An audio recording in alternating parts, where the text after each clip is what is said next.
May concern yung yung guro kasi daw doon sa kanila nangongolekta raw yung school. School, ibig sabihin, pinayagan ng principal, ah, na mangolekta yung, parang sila yata nangongolekta, mga teachers, para ibayad sa school guard. Alam niyo talagang importante ang guard sa school. Importante talaga. Kasi kung walang guard, paano yung proteksyon ng mga bata, di ba? Sa mga outsiders, yung mga unscrupulous people going inside. Tapos gagawa ng mga ng mga baka mamaya magnakaw, manaksak, di ba? Kaya for safety ng mga bata, kaya talagang dapat may guard sa gate, no? Problema yan sa malilitang MOE sa probinsya, no?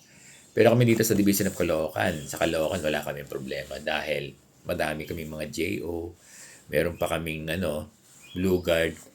Binibigay yan ng aming punong lungsod, meron along malapitan.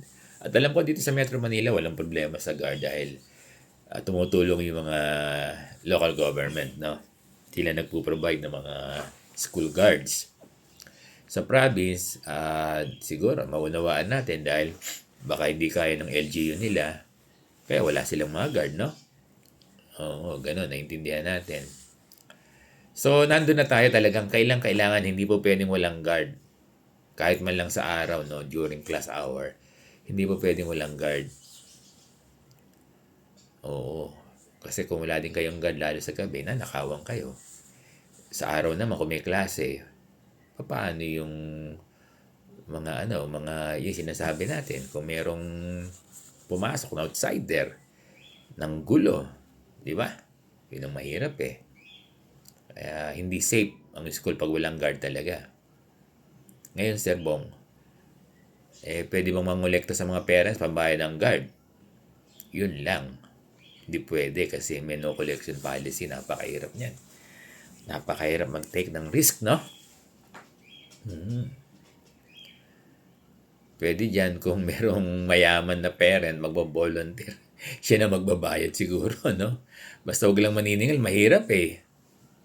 Kasi no collection policy, lalo pat kung ang maniningil mga guro, mahirap yan. No?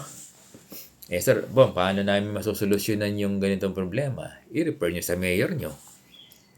Or, i-refer nyo sa SDS nyo kung paano. Baka magbigay ng JO, ng job order yung division nyo or yung LGU. Yan lang ang pwede nyo anuhin. Or, sa barangay, magbigay ng barangay tanod, no?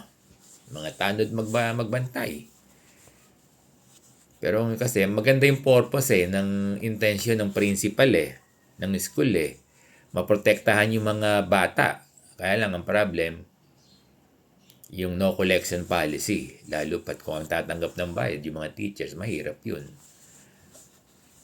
Paano, Sir Bong, kung mga principal, mga parents ang magbabayad, ang kukolekta, ganun din yan pareho lang din ang suma nun di ba?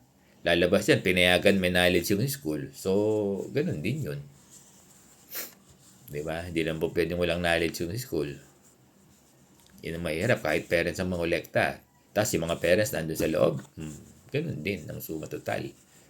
Kaya mahirap, no? Kaya ang suggestion natin dyan, kausapin na lang yung mayor, city government, para sa JO, yung division, baka magbigay, o yung barangay, baka pwedeng tumulong. Ganun lang ang pwedeng gawin dyan, no?